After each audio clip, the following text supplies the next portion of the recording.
강프로입니다. 자, 덕산테코피아 봅니다. 일단 덕산테코피아가 딱 요쪽 구간에서 호재가 나왔죠. 일본의 센트럴 걸러스 쪽으로 6만 톤 규모의 전해액을 납품한다는 내용입니다. 그리고 이건 IRA 법안하고도 연관이 있습니다. 그리고 이것과 비슷한 유형의 종목이 있죠. 그게 엔캠이에요. 엔캠. 뭐 다들 들어보셨을 텐데 엔캠이 이쪽 구간에서 상당히 강한 움직임을 냈죠. 거의 뭐 올해 들어서만 상승폭이 6만 원대부터 40만 원까지 올라왔으니까 첫 번째 구간 뭐 한 35만 원 정도까지 보더라도 한 5배 정도 상승이 나왔습니다. 근데 먼저 올라갔으니까 떨어지는 거예요. 그런데 이 구간에서 이쪽에 떨어질 때 뭐가 나왔어요? 덕산테코피아도 비슷한 유형의 재료가 나왔고, 그리고 이렇게 올라가지 못하고 떨어지고 있습니다. 뭐 같이 움직여야 된다 그런 건 아닙니다. 그런 건 아니에요.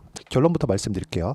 덕산테코피아는 저도 보유하고 있다. 그쵸? 그런다고 하더라도 엔캠만큼 갈 수는 없다. 주식시장은 상징성이라는 게 있어요. 엔캠이 먼저 이쪽에 대한 시세를 잡고 움직였고, 그쵸? 흔드는 구간이 있었기 때문에 그런 상황에서의 엔캠은 상징성을 가지고 있는 겁니다. 그리고 이쪽에서의 대장은 엔캠이 맞죠. 근데 엔캠이 이렇게 떨어진다고 하더라도 미래가치가 정해져 있는 덕산테코피아의 주가가 엔캠이 많이 올라간 곳에서 떨어지는 이런 상황을 동일하게 맞이하지는 않는다. 그러면 호재가 나오고서도 떨어지는 상황이 왜 나왔을까요? 전환 청구권을 행사하겠다는 내용이 있어서 그렇습니다. 덕산테코피아는 덕산그룹 자체가 사업을 벌리는 과정에서 상당히 많은 자금을 조달을 한 게 사실입니다. 그러면서 시비를 여러 번 발행을 했는데 그 마지막 시비 전환 청구권이라고 보시면 됩니다. 여기서 뭐 전환 청구권 금액에 대한 부분, 뭐 전환가액이 뭐 2만 5천 원인데 뭐 지금 주가가 이 정도니까 뭐 더 떨어질 수 있는 거 아니냐, 이렇게 보시는 분들이 있을 것 같은데 이게 그냥 끝입니다. 끝이에요. 그리고 7월 10일까지 7월 10일 날에 마지막 그 전환 청구권이 된 물량이 나오면 그것에 대한 부분,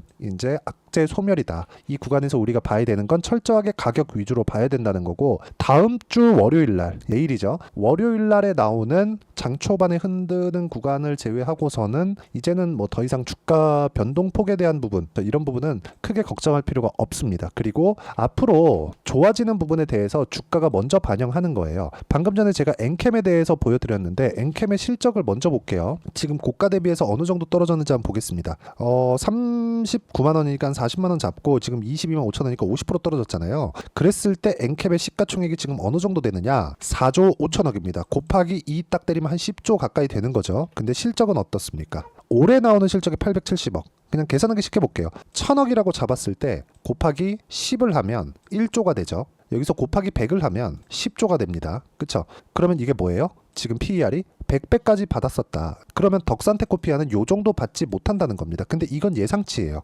그쵸? 올해 이 정도 실적 낼 수 있고 실적 냈을 때 100배 정도 평가를 받을 수 있겠는데 뭐 요런 거예요. 그러니까 말도 안 되게 비싸게 거래가 됐다는 거죠. 근데 이게 상징성에 의한 것이라는 거죠. 근데 덕산테코피아 같은 경우에는 물론 이게 전체적으로 전해액이나 그런 부분에 대한 영향은 아닙니다. 그쵸? 실적 보면 형편없죠. 이래서 주가가 더 올라간다는 거예요. 왜? 앞으로 더 좋아질 만한 내용이 있으니까. 그러면 지금 시가총액이 얼마예요? 이제 떨어져서 1조 원 정도 됩니다. 평가치 자체가 낮다. 그쵸? 자, 앞으로 좋아질 만한 내용이 있기 때문에 주가가 올라가는 거예요. 근데 다들 한번 생각해 보세요. 실적 좋은 거 막 찾고 실적 대비해서 저평가 받고 있는 종목들 찾고 이렇게 다니잖아요. 이렇게는 돈 못 법니다. 자, 대표적인 종목, 누구도 이 반박을 할 수 없는 종목, 하이닉스입니다. 그쵸? 한국 시장에서 2등주죠. 2등주. 23년도에 곱하기 2, 2배 올랐습니다. 하이닉스가 50조에서 100조까지 올랐어요. 근데 23년도에 실적 어땠어요? 적자예요. 분기마다 2조 원 가까운 적자를 계속 찍은 거예요. 그런데도 불구하고 곱하기 2, 100% 상승이 나왔다.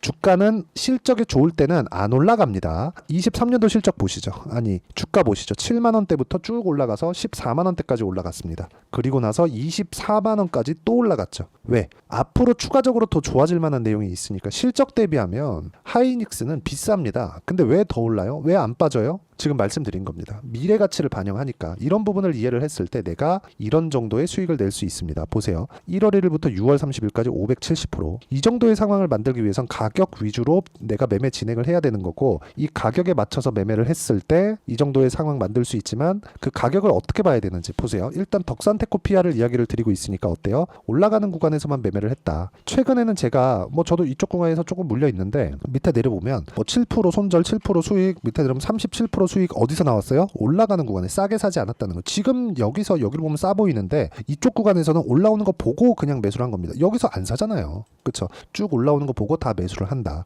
이거 말고도 뭐 태성이나 그런 종목군들 보세요. 올라가는 구간에 매매한 결과 매수, 매도 50% 이런 정도의 상황 나옵니다. 매매하는 과정에서 내가 철저하게 가격 위주로 봐야 되는 게 이런 것 때문에 그렇고, 이 내용에 대한 부분은 제가 여기 소통방에서 모두 공유를 해드리고 있습니다. 소통방에서 아까 태성 보셨죠? 시 같은 경우에도 마찬가지입니다. 그래서 매매하는 과정에서 내가 철저하게 가격 위주로 보자. 긴 말 드리지 않겠습니다. 가격 외적인 다른 부분은 절대 안 보셔야 되고, 내가 매매하는 과정에서 가격을 잘 모르겠다 하시는 분은 소통방에 와서 배우시면 되고요. 구독과 좋아요 눌러주시면 무료 입장 가능하고요. 상단에 있는 전화번호로 구독 또는 소통이라고 문자 보내주시면 제가 여기 소통방 입장 링크를 순차적으로 공유를 해드리도록 하겠습니다. 어떤 식으로 공략을 해야 되는지 그 내용에 대해서 제가 이야기를 드린 거고, 이 내용에 맞춰서 우리가 매매를 해야 되는 부분은 딱 한 가지, 가격적인 부분입니다. 자, 지금 태성이나 그런 종목인데 반도체 종목도 한번 보시죠. 아까 전에 하이닉스 말씀드렸으니까 반도체 종목도 이야기를 드려야 되죠. 어때요? 매매하는 과정에서 계속해서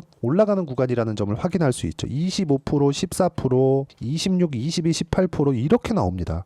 그리고 이런 내용을 제가 소통방에서 다 공유를 하고 있습니다. 매매하는 과정에서 철저하게 가격 위주로 보셔야 되고, 이 내용에 맞춰서 우리가 덕산테코피아를 보면 명확하게 구분 지어질 수 있는 게 한 가지가 딱 있죠. 이격이 벌어지면 조정받고, 이격이 벌어지면 조정받고, 그쵸? 그런 과정에서 너무 많이 올라가면 조정을 조금 세게 받고, 그러면 매매하는 과정에서 돌파하는 구간에서는 이격 무시하고 매수하고, 이격이 벌어지면 다시 매도하고, 하지만 고가에는 못 팔고, 떨어지는 거 보고 팔아도 아까 전에 보셨죠? 보시면 매매하면서 이렇게 손절하는 구간이 있거든요. 근데 이 손절을 하더라도 내가 수익을 볼 수 있는 확률이 있는 쪽에, 즉 2주 안에 쳐낼 수 있는 쪽에 우리가 집중을 해야 된다는 거고, 그 내용에 대한 결과치를 이야기를 드리는 겁니다. 그리고 여기서 진행하는 뭐 전환 청구권 행사나 시비에 대한 부분, 물량 부담이 있을 거다, 이런 부분에 너무 매몰되지 말라는 거예요. 여기는 그냥 과거에 있었던 일, 만약에 과거에 있었던 일이 시비를 뭐 하루아침에 발행하고 한 3개월 지나니까 전환 청구권 행사할래, 이렇게 되지 않는단 말이에요. 이거는 과거에 발행했었던 겁니다.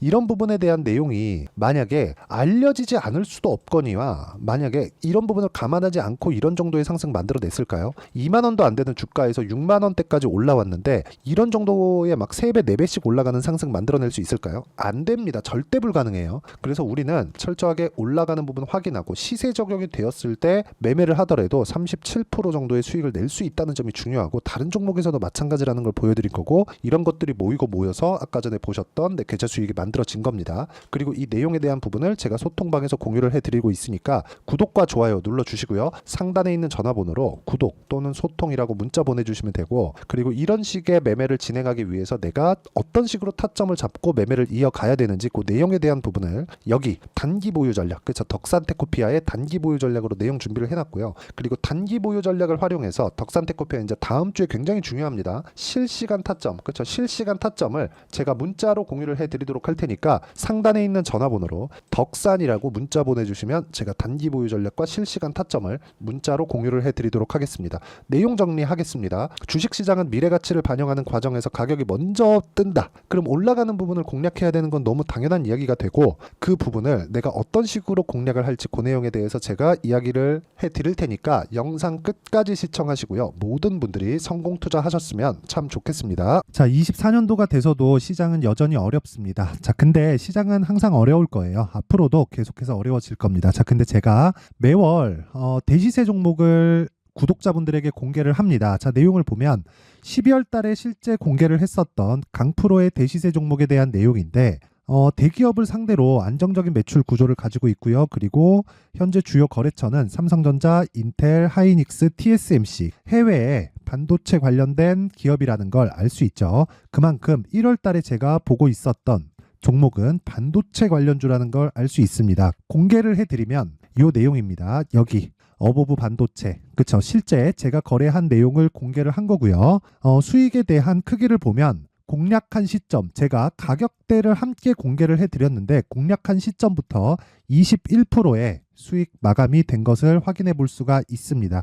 자, 근데 지금도 마찬가지입니다.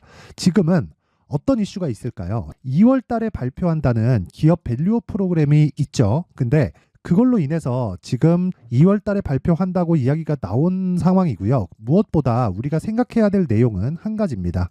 어떤 이슈나 그리고 어떤 뭐 상승할 수 있는 내용으로 인해서 주가가 올라가는 것은 맞죠. 하지만 가격이 먼저 반영한다는 걸 반드시 알고 있어야 되고, 그런 내용에 대한 파악이 되었을 때, 그쵸? 여기 어부부 반도체처럼 21%, 그쵸? 대략 3에서 4일 동안 20% 이상의 수익을 먹을 수 있고요. 그리고 여기 HLB 같은 종목처럼 대략 일주일이 채 되지 않는 기간 동안 30%의 수익을 낼 수 있습니다. 자, 그러면 답은 나왔어요. 재료에 대한 부분보다 중요한 게 가격이다. 자, 근데 지금 시장에 쏠려 있는 게 뭐죠? 2월 달에 발표하는 기업 밸류업 프로그램에 대한 내용이죠.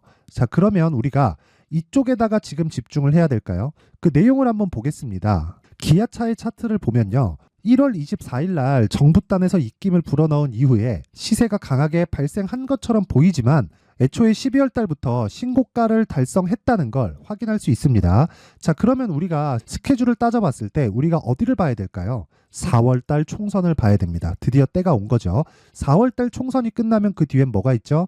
대선 전국으로 들어갑니다. 그러면 우리는 4월 달 총선부터 시작해서 대선까지 이어질 수 있는 종목을 찾는 게 정말 중요합니다. 그게 정부 정책의 방향과 그리고 스케줄에 맞춰서 가는 거예요. 정치적인 상황에 따라서 주가가 움직이는 걸 우리는 수도 없이 많이 봐왔기 때문에 스케줄에 맞춰서 가는 게 지금으로서는 답이 될 수 있습니다. 그리고 무엇보다 어느 정도의 시세를 내는지 그 첫 번째 단계인 상황을, 그쵸, 제가 12월 달 밝혀드렸었던 대시세 종목으로 이미 공개를 해드렸기 때문에, 그쵸, 어떻게 제가 매매를 했는지까지 다 보여드렸습니다. HLB처럼, 그쵸, 31.9% 걸린 시간은 4일밖에 되지 않죠. 이 종목을 제가 가격과 그리고 어떤 종목인지를 애초에 12월 달부터 공개를 한 겁니다. 자, 그러면 지금도 마찬가지예요. 앞서서 제가 말씀드렸었던 23년도에 했었던 여러 가지 종목들이 있죠. 한미반도체 같은 종목들도 여기 소통방에서 모두 공개를 해서 실제로 10,000원부터 60,000원까지 상승한 내역이 있고요. 왜 공략을 했는지를 제가 다 공개를 해드렸습니다. 근데 지금도 마찬가지라는 거죠.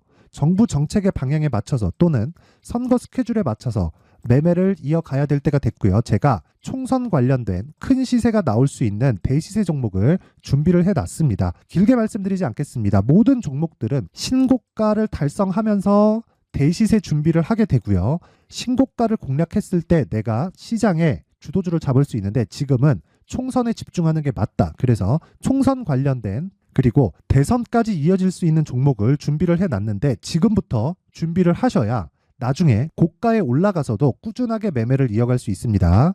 자꾸 막 손절하고 매매하는 과정에서 너무 어렵다 하시는 분들은요. 이 종목 딱 받아가서 큰 수익 내셨으면 좋겠고요. 이 종목은 상단에 있는 전화번호로 대시세라고 문자를 보내주시는 분들에 한해서만 제가 총선 그리고 대선까지 이어질 수 있는 종목을 공개해 드리도록 할 테니까 상단에 있는 전화번호로 대시세라고 문자를 보내주시고요. 그리고 구독과 좋아요 꼭 좀 부탁드리겠습니다.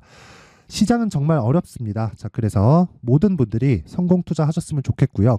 기본적으로 가격에 대한 파악을 하면서 큰 수익을 내셨으면 좋겠습니다.